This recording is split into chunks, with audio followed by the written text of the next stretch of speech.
Right, so my name is Dimitar, and I'll be speaking about architectural concept design.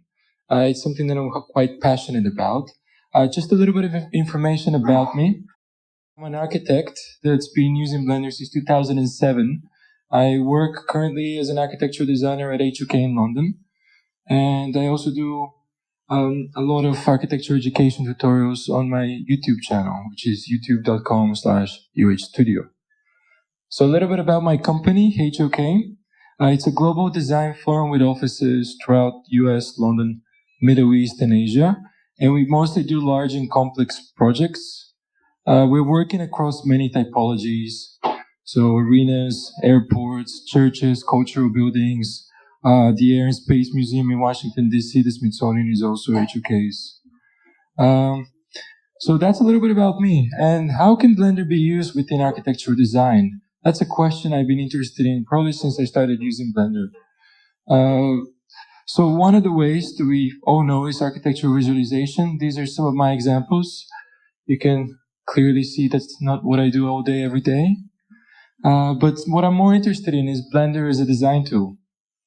So let's take a step back. Let's look at architecture and the kind of tools that we use typically for design. So we have explicit modeling tools.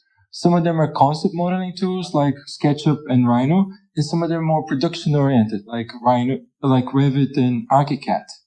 On the other hand, we have parametric modeling tools like Grasshopper, Dynamo, and also scripting languages that plug in nicely with all the different packages. So the parametric tools, they talk pretty well with their explicit modeling tools counterparts. So Grasshopper with Rhino, Dynamo with Revit, and so on, and ArchiCAD with actually Grasshopper. But what I'm more interested in is this space in the middle between explicit modeling and between parametric design. How can that space be used? How can software within those sort of have the ease of use as an explicit modeling, but with some of the inherent complexity that we get with parametric modeling tools? So as an example, here's in Rhino how we create something simple, right? We have a cube, or sort of a cube. We have two lines that we start. We create a planar surface in between them, and then we extrude. The issue is, if we want to change the cube, I can turn on the vertices and move some elements around, but at some point I'm going to break the object, and I'm going to have to rebuild it from scratch from the bottom up. On the other hand, we have tools like Grasshopper, which allow us to be very precise, create exactly what we want, and have a lot of control. Trouble is, to create this really nice sketch that you see here only in 2D, this is the amount of scripting that we need. And I consider myself a fairly advanced Grasshopper user, but it still takes a bit of time, and that's because we basically have to reinvent the wheel every time. Every operation, like offset, move, trim, is represented in one of those nodes. So thinking about that space in between again, what kind of software within architectural design is there that sort of fills that nice gap between explicit and more parametric or procedural modeling? So Maya, believe it or not, is actually one that's quite used within some circles of architectural design, and it has the history, so it sort of remembers all the history, so you can modify a cube quite late into the process, even though it's one of the first operations that you've done. On the other hand, we have CATIA, which is one of the most successful CAD and 3D NURBS softwares, usually used for aeronautics, aviation, transportation industries, but they're investing a lot to get their architectural tool set on par. And similar like mine, even though it's CAD-based, it has full history. So let's say you start with a sketch of a line. At some point, when you extrude the sketch, you offset, you Boolean remove some elements, you can go back to the original sketch and remove and adjust something, and everything that follows adjusts after. We also have FreeCAD, which is an open source sort of sketch-based NURBS modeler, which I'm starting to use. It also has full history. It's not as advanced as CATIA is, but it has some excellent startings, which, especially if you're an architectural designer, I recommend to try it. And then we also have Blender. So with Blender, it doesn't have history like the other tools do, at least thus far. But as we all know, and as we've seen in a series of the presentations in this conference, there's the modifier-based approach is significant. For example, if we go back to this example and try to do something similar in Blender, it's actually a piece of cake. So I start with a cube. I only leave one part of it. I mirror it along the x-axis, and then I rate that 120 degrees twice based on an empty. And all of a sudden, we have something in which we can only work on a sixth of the project to get something fairly complex. And then with loop cuts, we can continue to refine it later. So this approach allows us to work in architecture fairly quickly. So now I want to tell a little bit of my story. So again, as I mentioned earlier, I started using Blender when I was a student in Philadelphia. And in fact, that guy over there, see, this thing is working, is actually me with a bandana and long hair. But the rest of the images, they're actually from my postgraduate course in London, which is at the Architectural Association Design Research Lab.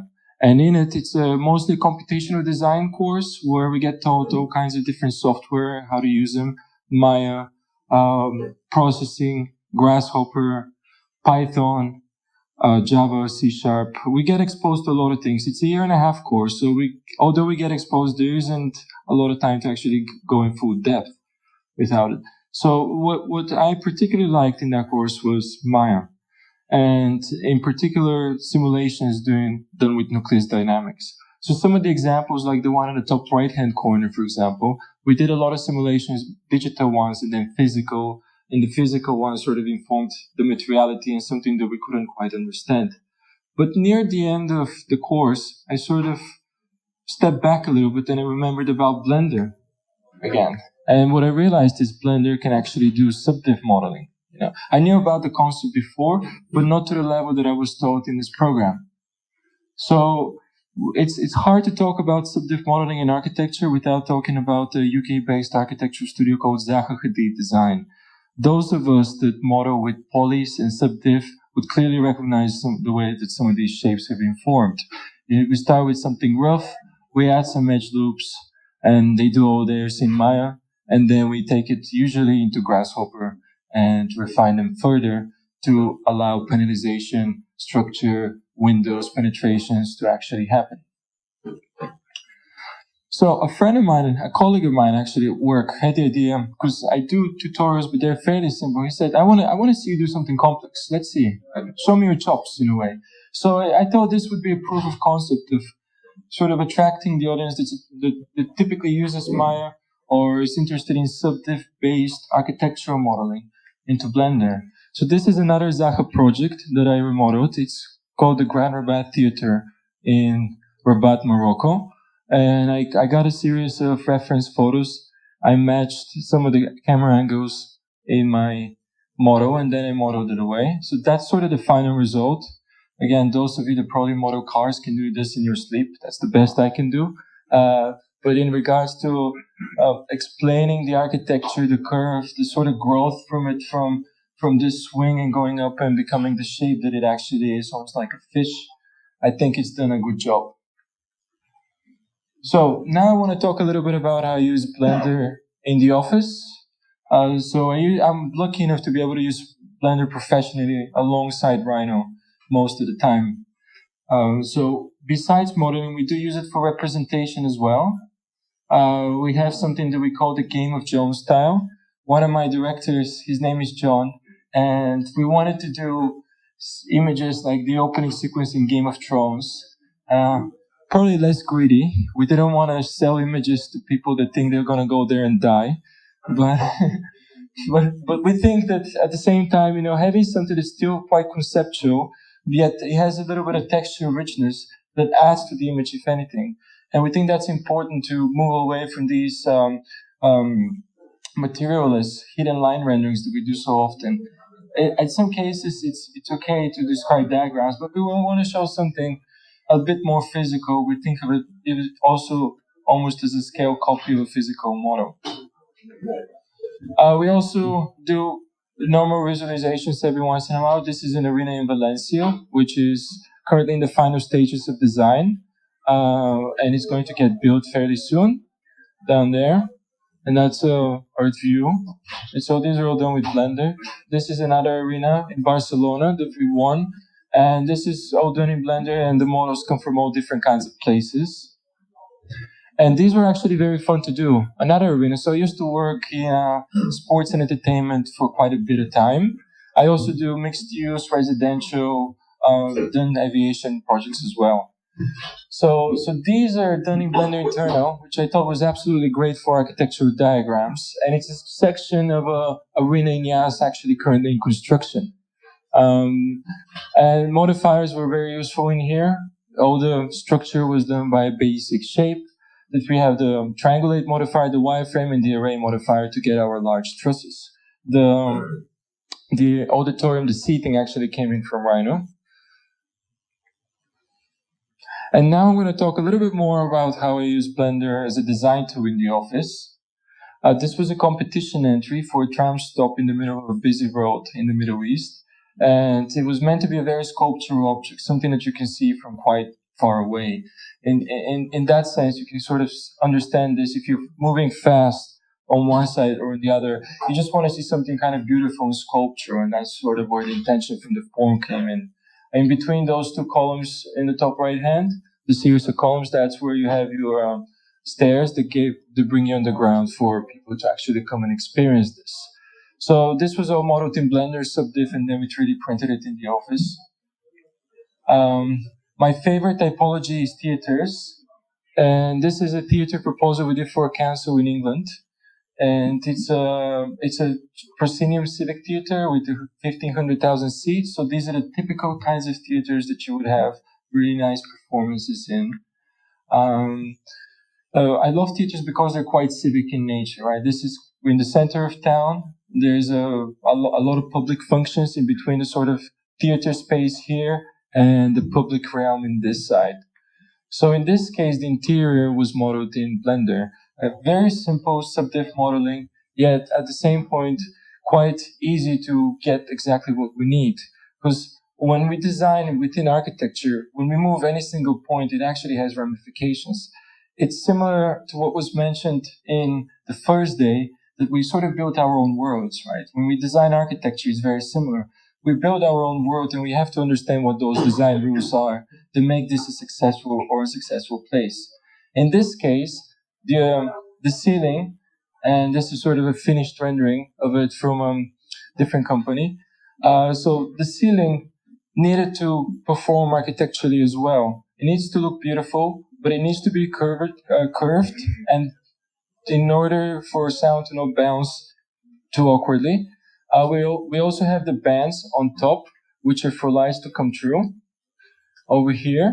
And then we have to make sure that all the people that are sitting outside of the balconies, they have a good view out as well. So it's a few things to consider in something that in regards to modeling is fairly simple, but in regards to architecture, it is not. And I also want to mention a little bit about images, finished images in architecture. Many times we don't have the time to work in-house to create beautiful images. So we work with a lot of external companies to help us with the visualization. This one was done by Wire Collective. The director is actually a friend of mine who's up here as well. We met because of Blender. So to continue, this is a portal, an outdoor space. And the idea behind it is that we have a fixed structure for events to occur, but it could be open for people to pass through if you imagine that sort of blue stage there disappearing. Oh, this was completely done in Blender. Again, if you look at the trusses, they're very simple. It's a box, it's a plane with edge loops. Then we have a triangulate modifier, wireframe modifier, and then array modifier.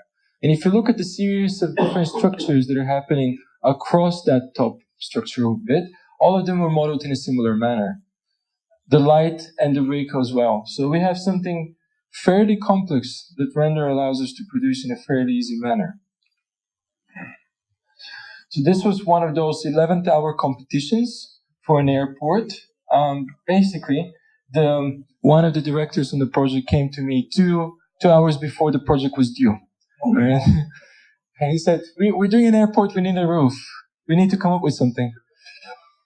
Fine, let's see what we can do here. So we started with the module. We knew what the idea was. I needed to design the module a little bit in such a way that it's easy to array in both directions. So then we have a series of modifiers. We have a modifier in the X direction once. We have an array modifier in the Y direction once. And then a third array modifier that brings the whole thing out. Then that's followed by a lattice modifier that sort of picks it up. And then we have a second lattice modifier that locally deforms it, as you can see in some of those elements. And we're left with something that, again, this is done by a third visualizing company. We have something that starts to suggest architecture, space, and atmosphere. This is a cultural master plan in a part of London where we're looking for suggestions to the council. It's on a site with an existing theater, and we're thinking if we make this in a cultural and entertainment master plan, what can we put there? So in this case, we're looking at extending the existing theater or creating a new theater and creating a black box for larger events and an existing outdoor space. All these, some of the geometry came from Rhino, some of it was modeled simply in Blender. And, it's very simple. Everything is parented to the massing. So when we move something around, we just take a screenshot of rendering and then we have a new option about it. Also, in these kinds of scenes, I use particles to put people. They're quite abstract. We don't have the typical architectural detail that allows us to understand scale, like doors and windows. So people help significantly. And these are used by using particles to put them in all our scenes also help. This is a bit more detailed study. So we do a lot of facades for our buildings as well. This is for a competition, and it's a diagrid, and it's using the wonderful plugin that Alessandro's been working on, Tissue. So we have a series of groups here that modify the depth of any of these triangulated panels that come out. The idea is that based on the solar studies that we're doing, some of these can pop out more, and some of them actually blend in with the rest of the facade up higher. And here's a series of different tessellations, again using Tissue. These were studies for a facade pattern for an arena. So we have the same base mesh in all three options, in which we're just using a different panel to understand that. And this is with regular modifiers. You can imagine one of the modules, it's a rate along the x-axis, and then we use the footprint of the actual arena as the curve. We use that curve to array it, and then we have a second one which is divided by in thirds. So again, all kinds of quick facades, especially a little bit more complex, we do them in Blender because it's fairly easy. Once we did a series of studies, we sort of had an idea of what we wanted to achieve. This is one of the options. So the idea is, if we have a facade that's draped over the whole building, is there a way that we can sort of expose the important parts, reveal some of the guts? In this case, we're pinching the points of the entrance and also the concourse level, which is meant to be used public with restaurants, and it's meant to be a destination on non-event days as well. So I did a series of these tests in Blender as well, where it's a very simple mesh, and with soft selection and shape keys, I pick up some of the forms to look at whether that's achieving something along the lines that I want. In this case, from this example, I grabbed a couple of the loop curves. So you can see here, we grabbed the bottom, the middle, and the top curve from this previous example. And after that, I took it into Rhino, took those curves, subdivided them nicely to create a rational structure for both the long term, the beam spanning the long direction and this beam spanning in the short direction that we then panelize afterwards. So to do these kinds of curves, you can do them in Rhino as well. You probably won't get the same sort of effect because with subdivision modeling, you understand that the whole element is acting as an entity, which is something very important for preserving the continuity of the curves. And because I'm using soft selection on a continuous mesh, it sort of adjusts what I want later down the line as well. Not just the bottom curve, for example, but the middle curve in here as well. So we continue to do a series of studies for tilings. These are just done with modifiers to understand how light reflects on all of these and how smooth the gradient between something that's shaded and non-shaded is. So that I also continue to use in projects, unfortunately, I cannot talk about at the moment at work. But my wife's not too happy that when I go home, I work on computers all day, and then I go home and I continue to work on Blender all night as well. So this is some of my personal work. Again, I think this understanding this sort of functionality in Blender beyond ArcVis is still in its infancy, and I only wish to promote that further. So in my YouTube channel, I create tutorials on how to do some simple elements. Within architecture, the pavilion is a great typology because it's fairly simple, and we use it a lot to explain either design concepts or software, how to do things on the software side of things. So in this case, we have a simple pavilion. This is one of my first tutorials, and it's created with an array modifier, with a curve modifier. It's around a curved garden in London. And then we have a couple of lattice modifiers that create something fairly rich quickly. Again, if I were to do something like this in Grasshopper, I would do it. It would probably be a little bit more buildable and more rationalized, but it would take probably 3 times as long, if not even more, to achieve. So, as I mentioned before, I love theaters. So once I understood how to do real theaters in the office, I visited a Node project of mine, student project, in a very tight site in Philadelphia, and I decided to see if I can redo it and sort of plug a theater inside of it. I did quick sketches in CAD in Rhino about what the theater layouts at the different levels need to be in a section, which I then imported into Blender and used as a basis for understanding how to mask the shape. The idea behind this is that it's fairly large building. It sits in a fairly classical context. It's not going to look like a house because it's significantly larger. Neither should it look like a house, in my opinion, but those vary. But the idea is that it does have some relationship to the context. In this case, we're sort of picking up the top line, and we have a setback that happens beyond it. Doing this in Blender was very useful because it's what I call digital modeling, and not digital modeling in the sense that we literally sculpt with a sculpt brush. Digital modeling in the sense that we start with a box, we loop cut, and we pull vertices with ease that we can then apply modifiers to afterwards.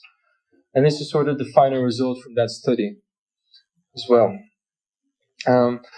Does anybody here get a niche sometimes to do something? You know, you're really good at something, it's been a while that you've done it, and you gotta do it, right? So this was one of these. Again, at the university, we did a lot of polygonal modeling, subdiv modeling. So I kind of understand how topology works fairly well, at least within architectural context. So this is, again, very simple. We start with a very small chunk that we array both on the X and the Y axis. Then, mirror on the X and the Y axis. Then we array it, and then we use a curve to deform it. And by just modifying a very small chunk, I can see the global effect as well. So it was a fairly fun project to do, which creates some sort of interesting, very rich expression in regards to a bridge. So this is a more recent project that I worked. I wanted to push tissue actually a little bit more. It's something that I'm quite interested in. So I did this quick sketch of having 2 buildings. So it's a mixed-use site, somewhere imaginary, where we have one solid site and another solid site. And then we have this sort of public space, right? It's retail perhaps on the ground levels in the podium. And then the public space becomes that middle bit here, which is sort of the public elements in between the buildings. So that's where you would have your lifts, you have some atriums, some sort of regular lounge spaces, sort of like if you imagine here outside, we have the stair. So that's sort of the blue part in the sketch. And this was the first sort of sketch idea. And this is more of a finished element. And again, it's all using tissue. I'm going to show you the base mesh initially. But I found this very kind of fun way to approach, in some ways, computational design within architecture. And here's sort of another view. And now I want to show you some of... That's a different thing. It's going very fast. Yeah, so that's the base mesh that we start with. And then I think I did a subdivide and then unsubdivide to get the digrid. So I had my digrid panels, and after I had those, then I applied my panel. And if I go back now to the presentation.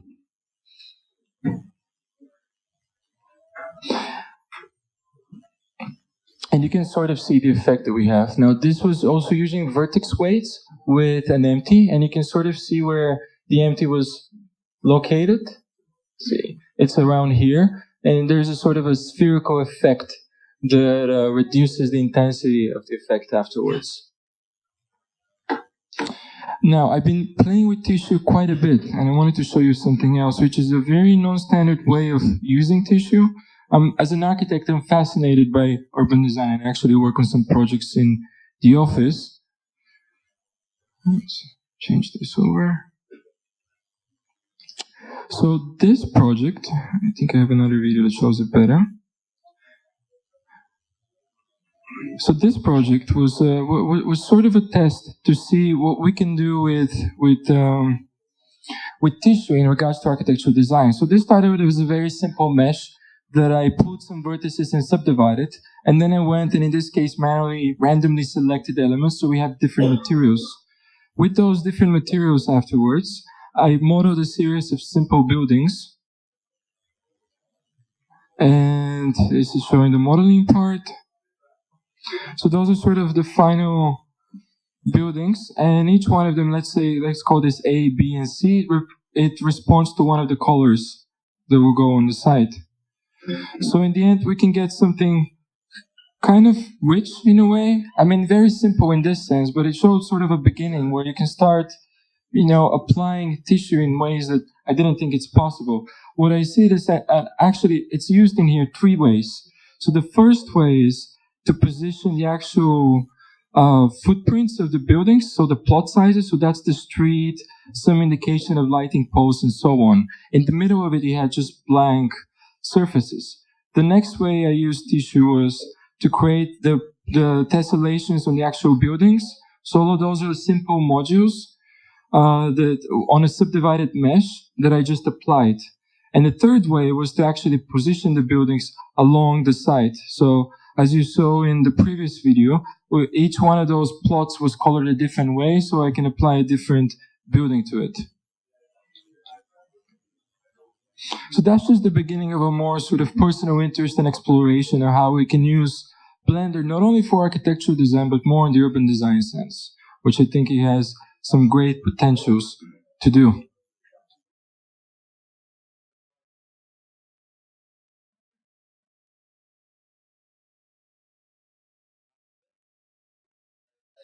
Yeah, so the next steps for me is to continue to spread the use of Blender for architectural concept design. And I'm also working on a course on Blender as well, which is very much looking at the things that I was just showing. So thanks again for checking this out. Please visit me on YouTube, Image Studio.